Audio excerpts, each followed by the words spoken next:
Coffee quality and brewing mastery. I used to blame myself for the way coffee made me feel.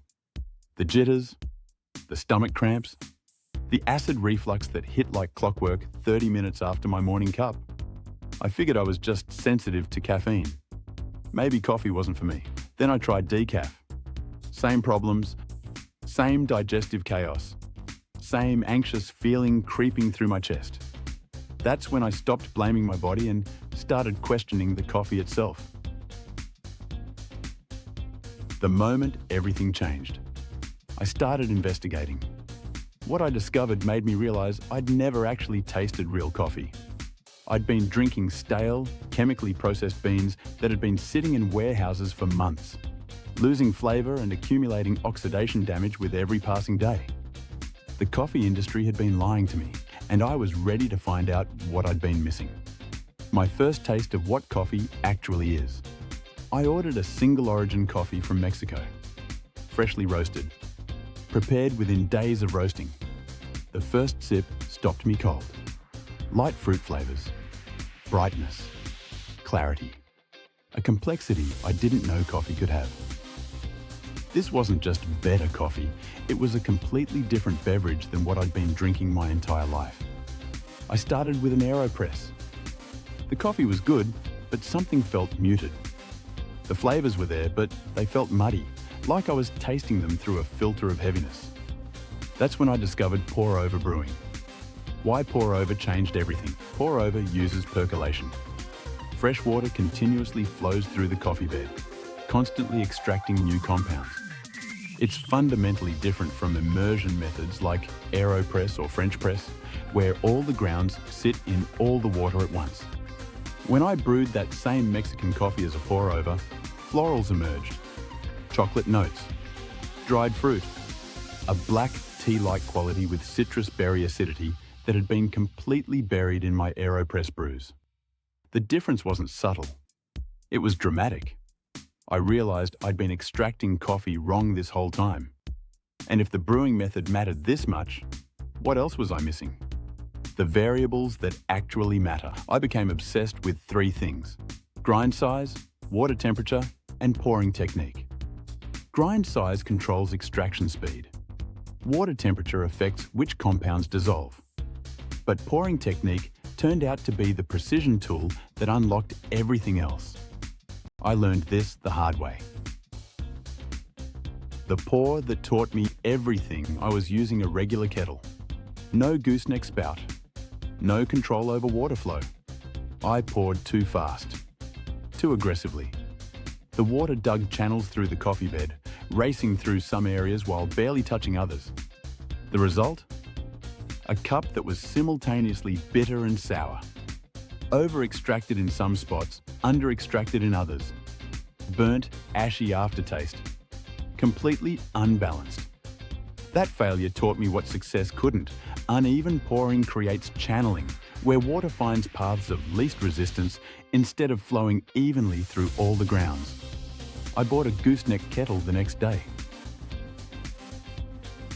How to diagnose what's going wrong. Before I understood channeling, I only judged my brews by taste.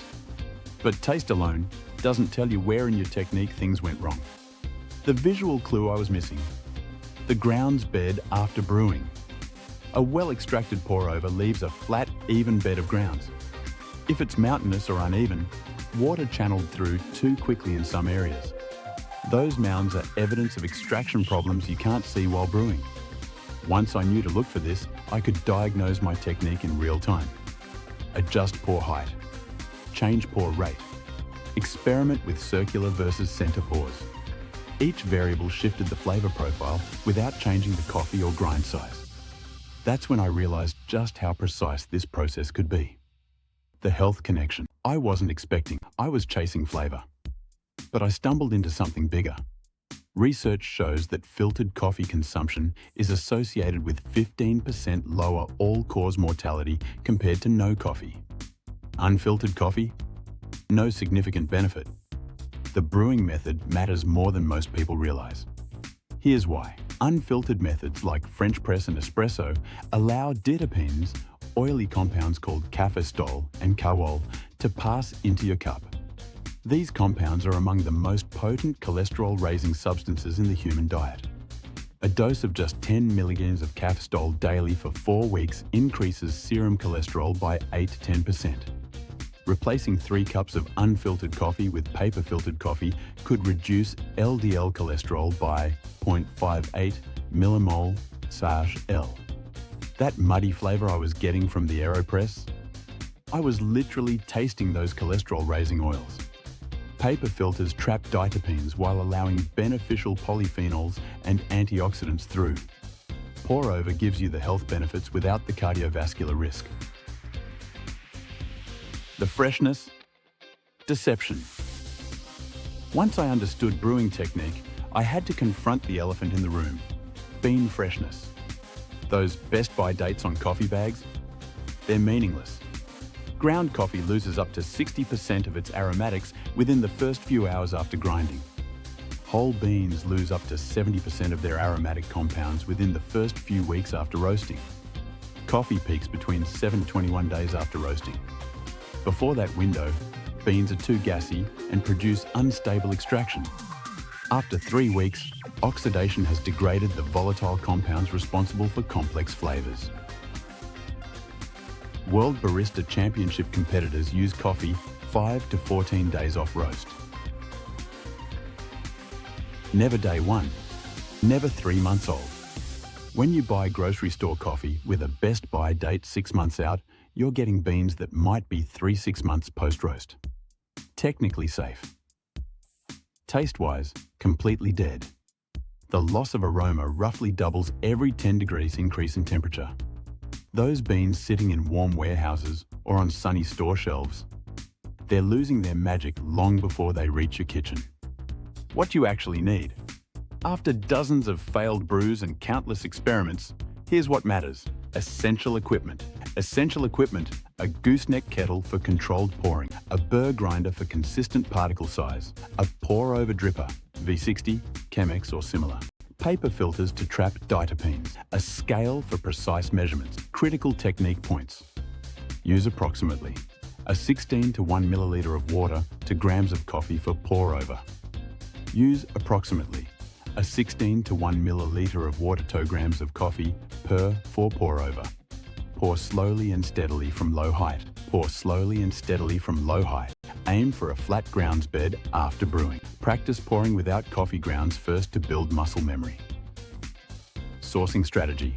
Buy beans with a roast date, not just a best by date.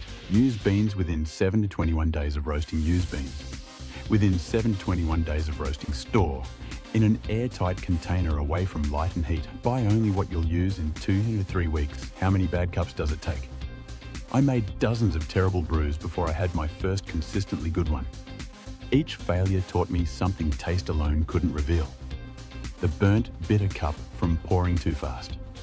The sour, weak brew from channeling. The muddy extraction from inconsistent grind size. Practicing pouring technique without coffee grounds. Just water and an empty dripper. Built the muscle memory I needed. It's like a musician practicing scales. Boring. Repetitive. Essential. The moment I finally thought, okay, I've actually figured this out, came when I could predict how a coffee would taste based on how the pour felt and how the grounds looked afterward. That's when brewing stopped being guesswork and became a craft I could control. What this really means. This isn't just about making better coffee. It's about questioning what we've been told is good enough. About understanding that convenience often comes at the cost of quality and health. About realizing that the things we consume daily deserve more attention than we give them. The coffee industry shifted from agriculture to chemistry decades ago. They use industrial extraction methods to pull every last compound from cheap beans, creating concentrated chemical extracts rather than natural beverages. They mask defects with high-temperature roasting that burns away nuance. They package months-old beans with meaningless dates. They tell us bitter and burnt equals strong and bold. And we believed them because we didn't know any better. Now I know what coffee actually tastes like. What it can do for my health when brewed properly. How much control I have over the final cup. The difference between commercial coffee and freshly roasted, properly brewed pour-over isn't incremental. It's transformative. You just have to be willing to question what you've been drinking all along. Start here. If you want to try this yourself, start simple. Find a local roaster or online source that lists roast dates. Order a small bag of single origin coffee. Get a gooseneck kettle and a basic pour-over dripper. Grind the beans immediately before brewing. Pour slowly and steadily. Watch the grounds bed after brewing. Your first few attempts will probably be terrible. That's normal. Each bad cup teaches you something. But when you finally taste what coffee can be, bright, complex, clean, beneficial, you'll understand why I stopped trusting labels and started brewing my own perfect cup. You can't go back once you know the difference.